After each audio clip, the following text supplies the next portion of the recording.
कि जो लोगों ने जीरो टॉलरेंस का नारा दिया था कानून व्यवस्था को लेकर के, जीरो टॉलरेंस करप्शन को लेकर के, दोनों ही चीजें उत्तर प्रदेश में जीरो हो गई। ये कोई पहली बार नहीं कहा जा रहा है। उत्तर प्रदेश में कानून व्यवस्था को बेहतर बनाने के लिए नारे के माध्यम से सरकार ने जो जीरो टॉलरेंस की पॉलिसी का नारा दिया था, अगर पिछला रिकॉर्ड उठा करके हम देखें तो ये नारा ही जीरो हो गया है। बहुत कम ऐसा देखने को मिलता होगा कि पुलिस ही फिरौती के लिए अपहरण कर रही हो, पुलिस फिरौती के लिए अपहरण कर रही हो और पुलिस पर ही एफआईआर कर रही हो, पुलिस पे ही छापा पड़ रहा हो, पुलिस को तलाश कर रही हो, तो आप बताओ ये जीरो टॉलरेंस कहां बचा है? और जो वीडियो हमने देखे हैं तो ये तो 1, 2, 3 दिखा पाए हम लोग। आपसे बेहतर कौन जानेगा कि पूरे प्रदेश में कोई कानून व्यवस्था की चीज नहीं, कहीं न्याय नहीं मिल रहा है और उसका परिणाम यह है कि लोगों को भटकना पड़ रहा है। और इधर जो देखने को मिल रहा है, बीजेपी के लोग बीजेपी से ही नाराज हैं, बीजेपी के लोगों को भी नहीं न्याय मिल रहा है, बीजेपी के खिलाफ खड़ी हुई है। और करप्शन का ऐसा नजारा किसी ने नहीं देखा होगा, किसी सरकार में नहीं हुआ होगा कि एक आईएएस अधिकारी को पकड़ लिया गया, उसके बीच के जो हिसाब किताब बनाता था, या दलाल बोले या कोई और दूसरा शब्द बोले, जो मैनेजमेंट का काम करता था, उसको पकड़ लिया गया। और सुनने में आ रहा है कि वो केवल एक आईएएस अधिकारी का मैनेजमेंट नहीं करता था, कई लोगों का वो मैनेजमेंट करता था। ये भ्रष्टाचार का मामला नहीं था, ये जो बंटवारे में झगड़ा हुआ उसका वजह से ये पोल खुल गई। जो बंटवारे का झगड़ा था उससे पोल खुली है। ये बातें मैं इसलिए कह रहा हूं कि जब भारतीय जनता पार्टी खुद मान गई है कि उनका 80-20 का भी नारा नहीं चलने वाला है, जो 80-20 का नारा देते हैं, 46 में 56 बोलने वालों से मैं पूछना चाहता हूं कि जो 80-20 का नारा है, हम लोग 80 में आते हैं कि 20 में आते हैं?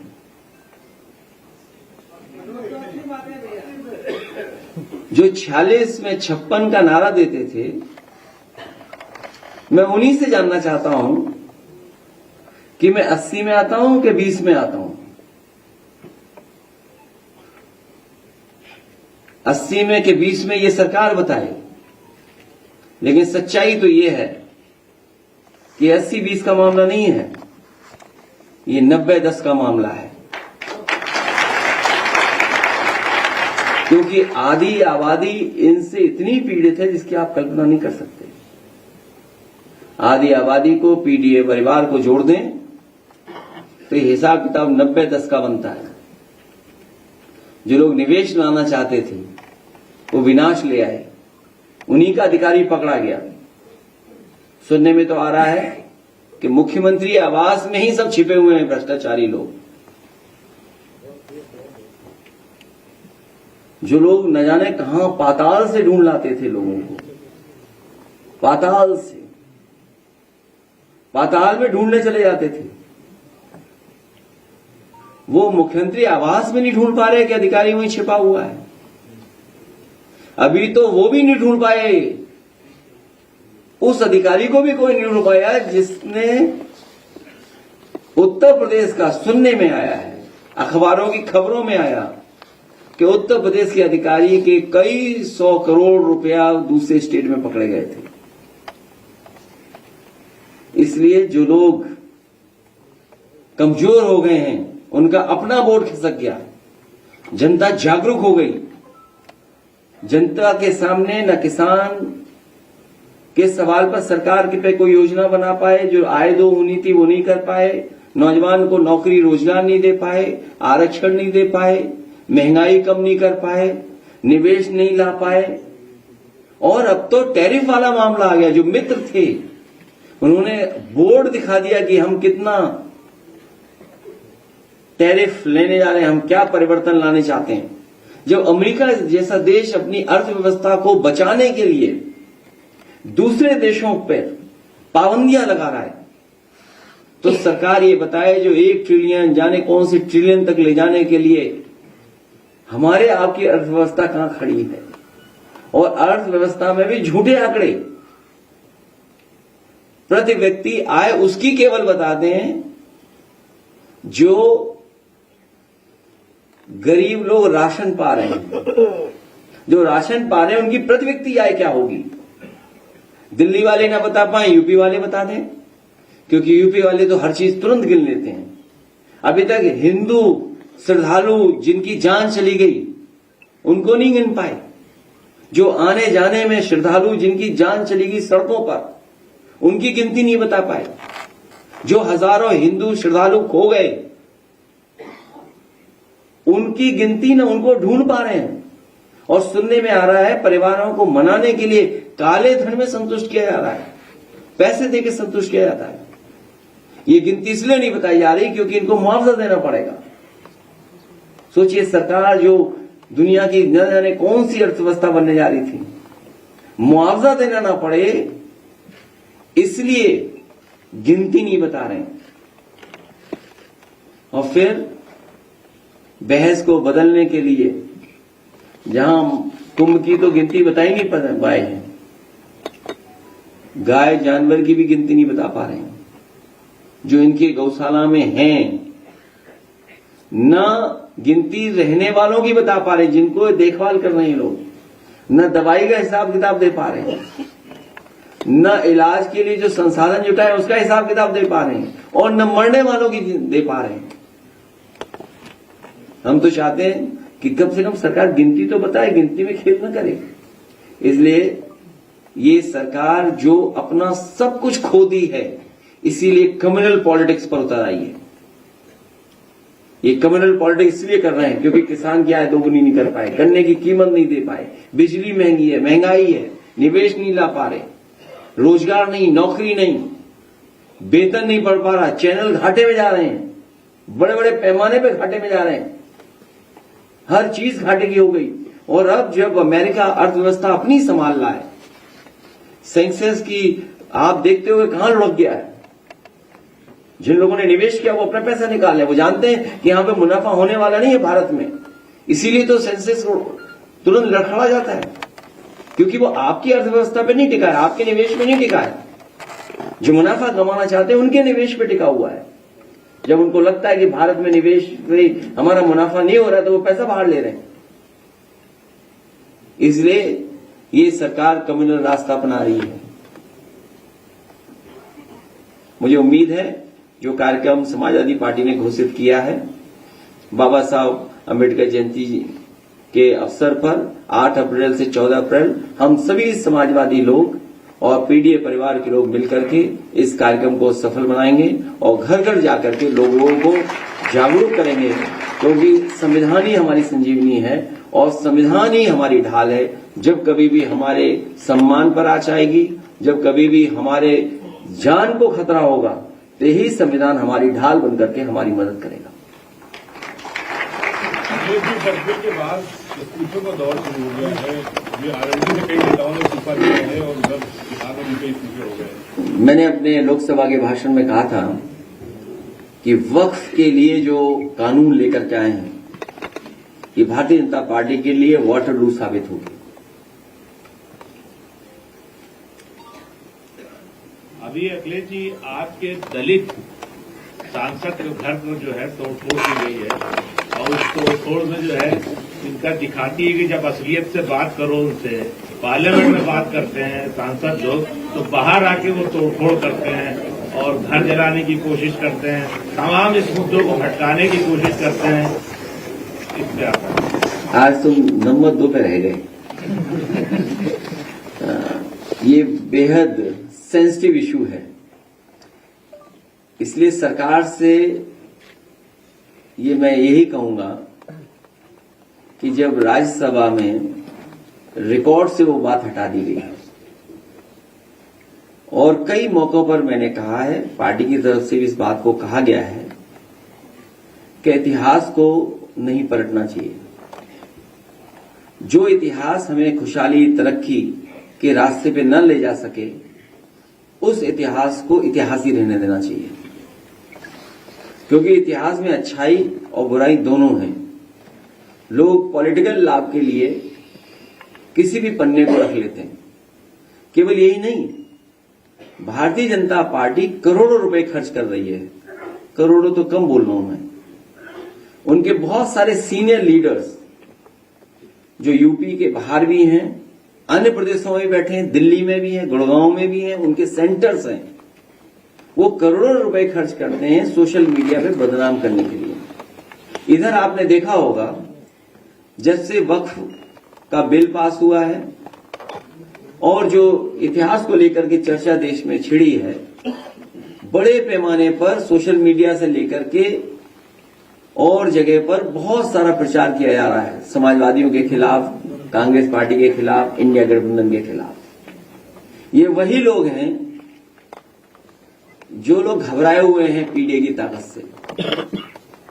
ये पीडीए की ताकत, और जिस दिन हमारी सरकार में बैठे हुए लोग ये बता देंगे कि 80 में हम हैं कि 20 में हैं, तो हम उन्हें बता देंगे कि 90 किधर है, 10 किधर है।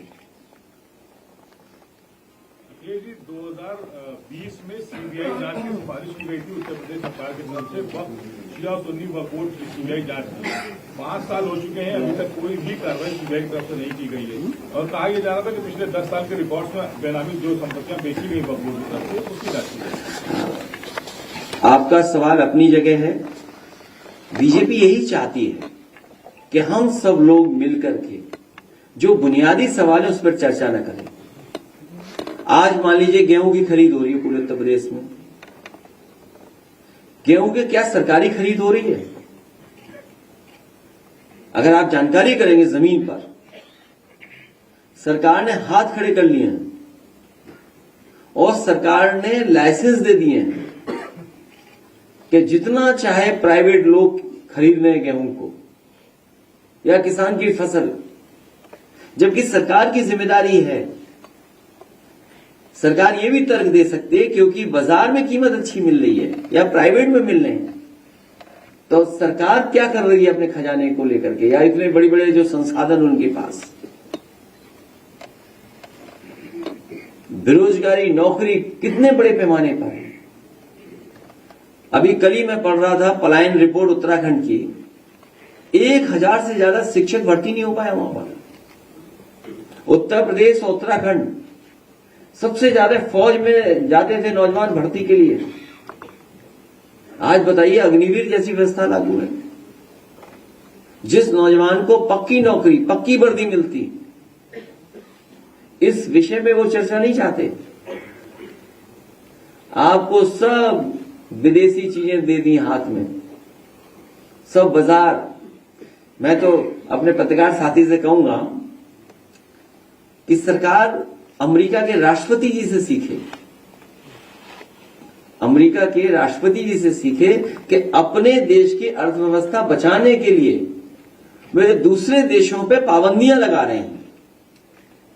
तो उन्हीं से सीख करके भारत को भी क्या चीन पे पाबंदी लगानी चाहिए कि नहीं लगानी चाहिए, अपने बाजार को, अपनी अर्थव्यवस्था को बचाने के लिए। हमें सीखना चाहिए अमेरिका जैसे देश से कि हमें भी उतनी ही पाबंदी लगा देनी चाहिए दूसरे देशों पर, अपनी अर्थव्यवस्था बचाने के लिए। अखिलेश जी, जहां उत्तर प्रदेश में जंगल राज कायम है, वहीं सरकार 8 साल के मिसाल का नारा दे रही है, क्या कहना है? 8 में 2 जीरो होते हैं, जब 2 जीरो मिलते हैं तब 8 बनता है। ये डबल इंजन जीरो है यूपी में। मैंने एक प्रतिष्ठित अखबार में देखा ऐड, और प्रतिष्ठित अखबार ने ये लिखा कि 17 एक्सप्रेसवे हैं यूपी में, 17 एक्सप्रेसवे बन रहे हैं। मैंने कई लोगों से जानकारी की, चर्चा की, उसके बाद पता लगा कि 17 एक्सप्रेसवे नहीं बन रहे हैं, झूठ के एक्सप्रेसवे बना रहे हैं लोग। अभी मैं एयरपोर्ट से लौट के आ रहा था तो एक होर्डिंग लगी हुई थी। उस होर्डिंग में लिखा था कि 6 बन चुके हैं, 7 निर्माणाधीन हैं। तो 7 और 6 कितने हो गए? 13। तब भी 4 नहीं है। तो तभी मैंने सोचा 4 सपनों में बना रहे होंगे। भाई प्रतिष्ठित अखबार हम सब देखते हैं, उसमें ऐड था सरकार का 17 का। आज विज्ञापन बड़ी बड़ी होर्डिंग लगी है कि 6 निर्माण हो चुका है, मतलब बन चुके हैं, और 7 निर्माणाधीन हैं। तो 4 बजे सपनों में बनेंगे। अखिलेश जी, योगी जी कह रहे हैं महाराजगंज में कि 0 पॉवर्टी स्कीम लाएंगे और अगले 3 साल में यूपी से गरीबी खत्म कर देंगे। मैं वो बिटिया अगर न गई हो तो उससे मैं कहूंगा सरकार से अनन्या बेटी को और उसके परिवार को 0 पॉवर्टी योजना से जोड़ दें। और इसी समय में ये भी मांग करूंगा कि प्रधानमंत्री जी ने लाल किले से कहा था कि हम प्रधानमंत्री आवास हर गरीब को दे देंगे और पहुंचा देंगे। तो मेरी मांग होगी और हम सबकी तरफ से मांग होगी कि उस बेटी और उस परिवार को और उस गांव में जितने लोग हैं जो गरीब हैं उन्हें प्रधानमंत्री आवास दे देना चाहिए।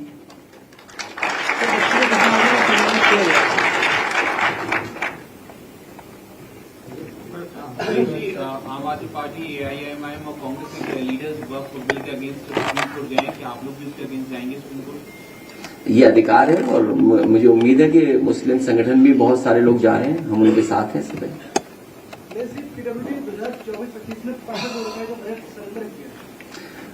इसके लिए चाचा सही बता सकते हैं।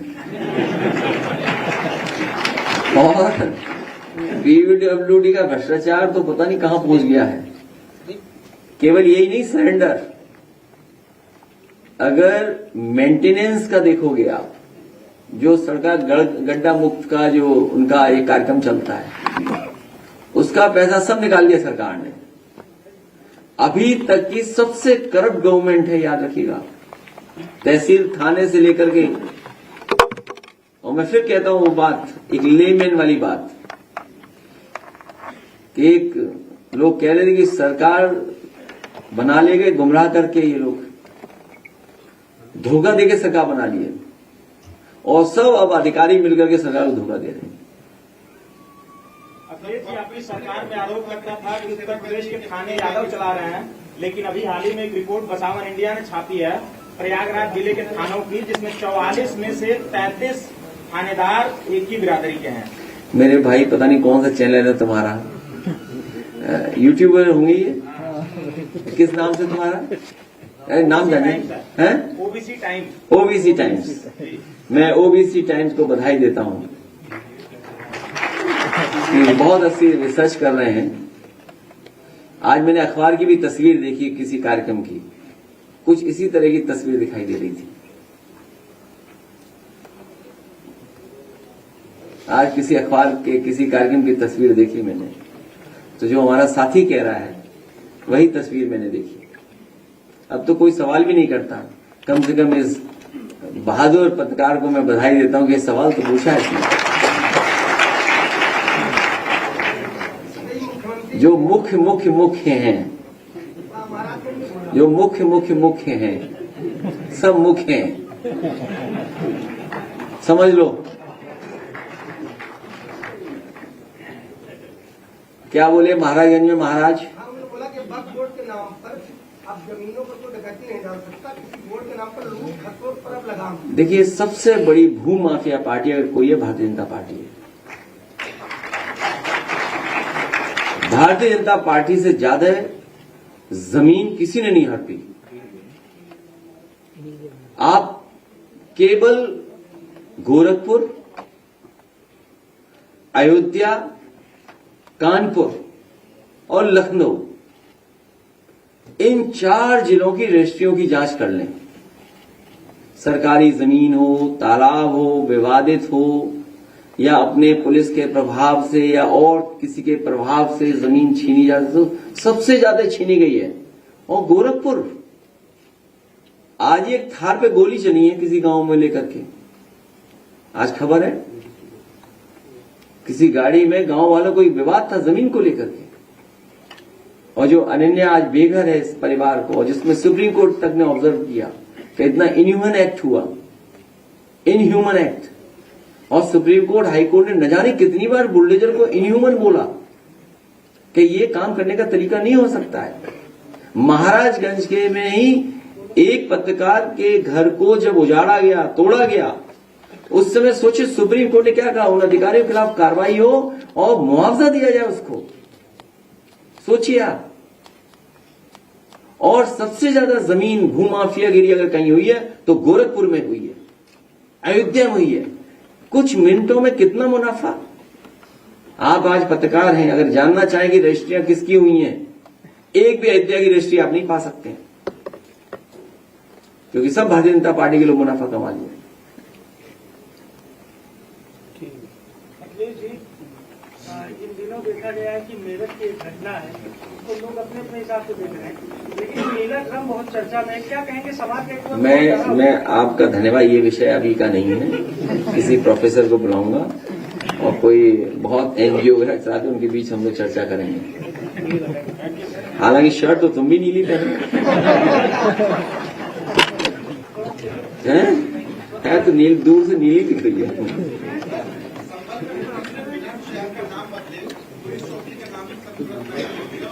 तुम क्यों इन चक्करों में पड़ रहे हो? तुम्हारा चैनल खुद घाटे में हो जाएगा कुछ दिनों में। कितने घाटे में बताओ?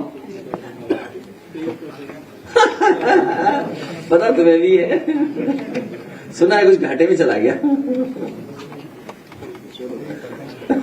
और उसने सुना है कि तुम्हारे चैनल में बड़ी गाय पे चर्चा थी। चलिए, बहुत धन्यवाद आप लोगों का, बहुत धन्यवाद। रुकिए कुछ समय